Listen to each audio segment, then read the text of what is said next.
जय बजरंगबली। कुंभ राशि वालों, स्वागत है आप सभी का आपके अपने चैनल हनुमान ज्योतिष में। तो कुंभ राशि वालों, भगवान शिव की पूजा में न करें यह 5 गलतियां। जी हाँ, जो भगवान शिव की पूजा करते हैं, सावन के महीने में पड़ने वाले सोमवार व्रत को जो लोग रखते हैं, उन लोगों के लिए मेरी एक सलाह है। उन लोगों को मैं सावधान करने वाली हूँ कि भगवान शिव की पूजा में उन्हें यह गलतियां नहीं करनी चाहिए। देखिए, सावन के महीने में पड़ने वाले सोमवार व्रत को विधि विधान से करने से भगवान शिव शीघ्र ही प्रसन्न होकर अपने भक्तों पर कृपा बरसाते हैं। लेकिन क्या आपको पता है कि कुछ गलतियों के कारण आपकी पूजा अधूरी रह सकती है और आप लोगों को अपनी पूजा का पूरा फल नहीं मिलता है। देखिए, आप लोग व्रत रहते हैं, इतने मन से पूजा पाठ करते हैं, लेकिन कुछ छोटी मोटी गलतियों के कारण अज्ञानता बस आप कुछ भूल कर देते हैं, जिससे आपको अपनी पूजा का फल नहीं मिलता है। सारे देवी देवताओं में भोले बाबा ही एक ऐसे देवता हैं जो शीघ्र ही प्रसन्न होते हैं। यदि इंसान विधि विधान से उनकी पूजा करे तो वह बहुत जल्द ही प्रसन्न होते हैं और व्यक्ति के जीवन से सारी कष्ट,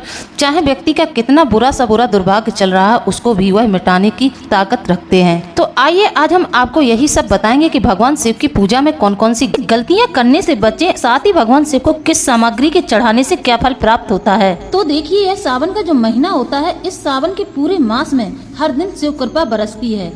शिव पुराण में यह भी लिखा है कि सावन के पूरे महीने भगवान शिव माता पार्वती के साथ शाम के समय प्रदोष काल में अपने भक्तों के द्वार पर जाते हैं। आप लोगों को अपने मुख्य द्वार पर पूरे सावन के महीने एक घी का दीपक जरूर लगाना चाहिए, जिससे कि भगवान शंकर माता पार्वती के साथ जब आपके दरवाजे आए तो वह खुश हो जाएं और आप पर अपनी पूरी कृपा बरसाएं।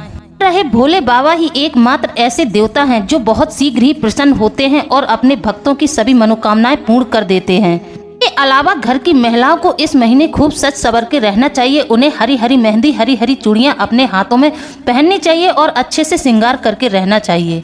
लोग सावन सोमवार भी रहते हैं, भगवान शिव की बहुत ही मन से पूजा करते हैं, लेकिन कुछ गलतियों के कारण आपको अपनी पूजा का पूर्ण फल नहीं मिलता है। आज के वीडियो में हम आपको बताते हैं कि आप अपनी पूजा पाठ के चलते कौन कौन सी गलतियां कर देते हैं, जिसके कारण आपको अपनी पूजा का पूर्ण फल नहीं मिलता है। समय न बर्बाद करते हुए वीडियो में आगे बढ़ते हैं। इससे पहले आप लोगों से मेरी हाथ जोड़कर प्रार्थना है, जो लोग हमारे चैनल पर नए आए हैं वह हमारे चैनल को सब्सक्राइब जरूर कर लें, वीडियो को लाइक कर बेल आइकन को प्रेस कर दें और कमेंट में जय बाबा भोलेनाथ या फिर जय बजरंगबली अवश्य लिख दें।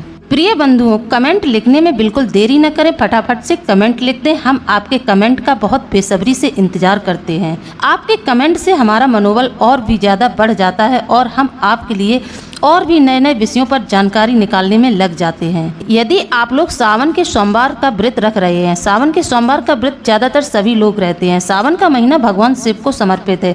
इस महीने में लोग यदि व्रत पूजन करते हैं तो उनकी कई प्रकार की मनोकामनाएं पूर्ण होती हैं। भगवान शिव का जो इस महीने में पूजन अर्चन करते हैं और पूरी भक्ति भाव से करते हैं, निष्ठा भाव से करते हैं, तो उनकी जो भी मनोकामना होती है भगवान शिव उनकी जरूर पूरी करते हैं। लेकिन कुछ गलतियां ऐसी कर देते हैं आप लोग, जिसके कारण आपको अपनी पूजा का पूर्ण फल नहीं मिलता है। तो उन्हीं विषयों पर आज हम आपसे चर्चा करने वाले हैं। तो प्लीज वीडियो में शुरू से लेकर अंत तक बने रहें, वीडियो को बीच में बिल्कुल न छोड़ें। ये शुरू से लेकर अंत तक देखना है। आज का वीडियो आपको उन गलतियों के बारे में बताएगा जो कि आप लोग कर देते हैं। तो यदि आप चाहते हैं कि इस सावन मास का आपको पूर्ण फल मिले, भगवान शिव की पूजा का आपको पूर्ण फल प्राप्त हो, आपकी सभी प्रकार की मनोकामनाएं पूरी हो, तो आज की वीडियो बिल्कुल भी अधूरा नहीं देखना है, ना ही इसको स्किप कर करके भगा कर देखना है। इसको पूरा देखना है और शुरू से लेकर अंत तक देखना है और शांत भाव से देखना है। चलिए वीडियो को शुरू करते हैं। पहली गलती तो आप लोग यह करते हैं कि भगवान शिव के शिवलिंग पर जो आप दूध चढ़ाते हैं, कई लोगों को मैंने अपनी आंखों से देखा है कि वह दूध को तांबे के लोटे में ले जाकर चढ़ाते हैं। यह बहुत बड़ी गलती है। दूध को कभी भी तांबे के बर्तन में नहीं चढ़ाना चाहिए। कहते हैं पर तांबे के बर्तन में दूध चढ़ाने से वह रक्त बन जाता है। जब आप तांबे के बर्तन में, तांबे के लोटे में दूध डालकर चढ़ाते हैं तो वह भगवान शिव के ऊपर रक्त बन जाता है और रक्त चढ़ाने के समान हो जाता है। इससे भगवान शिव और भी ज्यादा रूठ जाते हैं और आपसे बहुत ज्यादा क्रोधित हो जाते हैं। इसलिए आपको अपनी पूजा का पूर्ण फल नहीं मिलता है। इसी के साथ आप पीतल के बर्तन का भी प्रयोग ना करें। पीतल के बर्तन से भी भगवान शिव को दूध न चढ़ाएं। भगवान शिव को दूध से अभिषेक कर रहे हैं तो आप किसी स्टील के बर्तन में दूध अलग लेकर जाएं, जल अलग लेकर जाएं।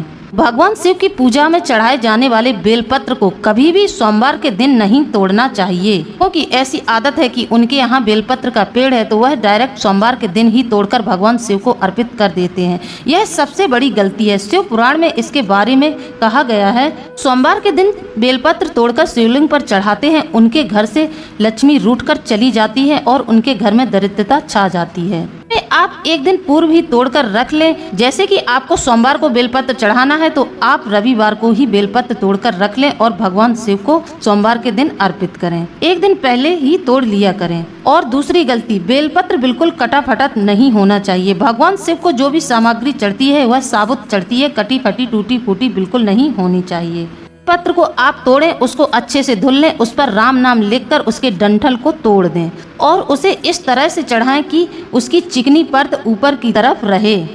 आपको यह भी बताना चाहते हैं, कई और भी तिथियां ऐसी हैं जिन तिथियों को बेलपत्र नहीं तोड़ना चाहिए। जैसे कि अमावस्या को कभी भी बेलपत्र नहीं तोड़ना चाहिए और चतुर्दशी को भी बेलपत्र नहीं तोड़ना चाहिए, अष्टमी को भी बेलपत्र नहीं तोड़ना चाहिए। इन तिथियों को भी बरकाना चाहिए। यदि आप अमावस्या के दिन बेलपत्र तोड़ते हैं तो आपके पितृ आपसे रुष्ट हो जाते हैं। यदि आप अष्टमी को बेलपत्र तोड़ते हैं तो माता पार्वती भी आपसे रुष्ट हो जाएंगी। इसलिए चतुर्दशी को भी बेलपत्र नहीं तोड़ना चाहिए। इस दिन बेलपत्र तोड़ने से आप से माता लक्ष्मी रूठ जाती हैं। सोमवार के दिन भगवान शिव का जल और दूध से अभिषेक किया जाता है। इस दिन शिवलिंग पर जो व्यक्ति कच्चा दूध चढ़ाता है उसके सभी प्रकार की मनोकामनाएं पूरी होती हैं। भगवान भोलेनाथ की तो कृपा मिलती ही मिलती है, बल्कि चंद्र देवता की भी कृपा उस पर बरसती है। ऐसे में सावन के सोमवार वाले दिन दूध का सेवन नहीं करना चाहिए। आप सावन के महीने में हो सके तो दूध को बिल्कुल भी न खाएं पिएं, दूध से बनी किसी भी सामग्री का सेवन नहीं करें। यदि आप अपनी पूजा का पूर्ण फल चाहते हैं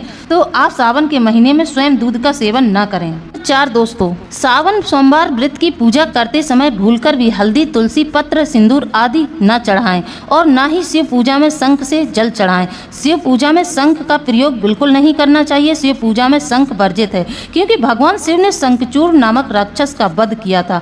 वह यानी कि जो तुलसी है ना, जो वृंदा, उनके पति का वध किया था। तो भगवान शिव की पूजा में शंख और तुलसी यह सारी सामग्री वर्जित है। 5, भगवान शिव के मंदिर में जाकर कभी भी परिक्रमा न लगाएं। कई लोग भूलवश शिवलिंग की परिक्रमा कर लेते हैं। पुराण में वर्णन है कि भगवान शिव की कभी भी पूर्ण परिक्रमा नहीं करनी चाहिए। हिंदू मान्यता के अनुसार भगवान शिव की सिर्फ आधी परिक्रमा की जाती है। सावन के महीने में तामसिक भोजन को नहीं करना चाहिए। जैसे कि बहुत लोग मीट, मदिरा, लहसुन, प्याज आदि का सेवन न करें। बहुत से लोग हैं जो इन चीज़ों का सेवन करते हैं। उनको मेरी सलाह है कि यदि आप अपने दुर्भाग्य को भाग्य में बदलना चाहते हैं तो आप इन चीज़ों का परहेज करें।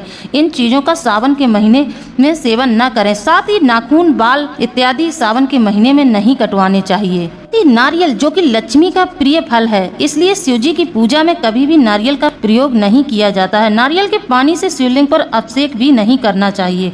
यदि आप यह गलती करते हैं तो आपको कष्टों का सामना करना पड़ सकता है। भोलेनाथ की पूजा में शंख से पूजन भूलकर भी ना करें।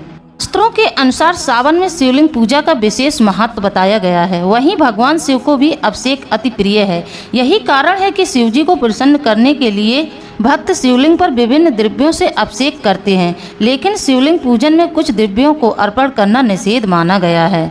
अभिषेक या तिल से बनी मिठाई से शिवलिंग का पूजन कभी नहीं करना चाहिए। कहा जाता है कि यह जो तिल होते हैं यह भगवान विष्णु का मैल है और उनके मैल से उत्पन्न हुआ है, इसलिए तिल से कभी भी भगवान शिव का अभिषेक ना करें। तिल की जगह काली सरसों या फिर काली मिर्ची का प्रयोग भी कर सकते हैं।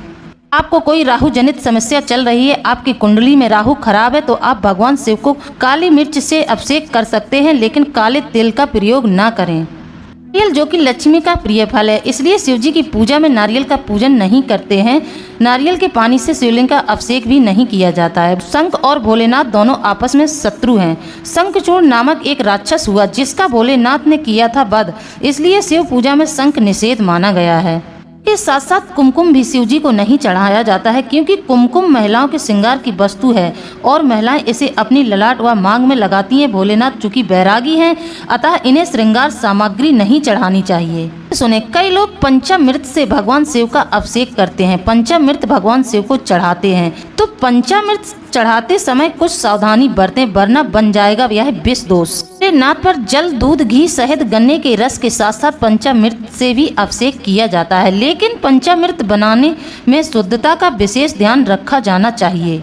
इसके अभाव में पंचामृत अशुद्ध माना जाता है और अशुद्धता विष समान होती है। अगर आप पंचामृत से अभिषेक करते हैं तो पंचामृत बनाने की सही विधि आपको पता होनी चाहिए।